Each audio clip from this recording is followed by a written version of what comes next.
Picture this: a young boy sitting in his classroom, struggling to read the words in front of him. His teachers called him lazy, his classmates laughed, but what they didn't know was that this lazy kid would one day build one of the world's most recognizable business empires. This is the story of Richard Branson. Born in 1950 in London, Branson had a tough time in school. He was dyslexic at a time when few understood this learning difference. But his mother, Eve, refused to let him feel defeated. She constantly reminded him that his dyslexia was a gift, a different way of seeing the world. And boy, did he see the world differently. At just 16, Branson dropped out of school. But instead of this being the end of his story, it was just the beginning.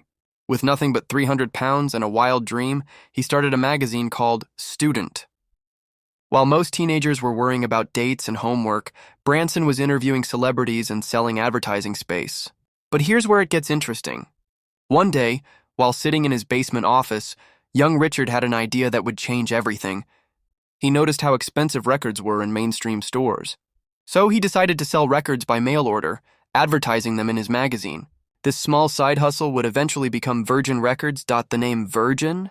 Well, that came from a joke among his early employees. They were all virgins at business. Little did they know this self-deprecating name would become a global phenomenon. As his record business grew, Branson faced countless setbacks. There were times when he was so close to bankruptcy that he could practically taste it. But here's what made him different.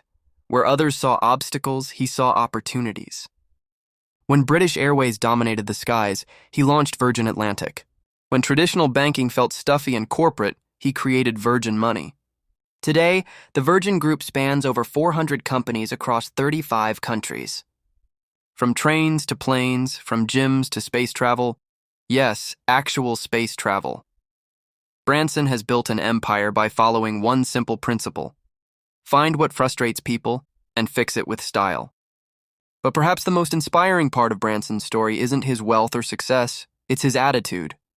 Despite being worth billions, he still maintains that childlike enthusiasm that drove him to start his first business. He still takes risks, still dreams big, and still believes that the best way to learn is by doing. So the next time someone tells you you're not good enough or that your dreams are too big, remember that dyslexic kid from London who couldn't read properly in class. Remember that sometimes our biggest perceived weaknesses can become our greatest strengths. Because in the end, success isn't about where you start. It's about having the courage to start it all.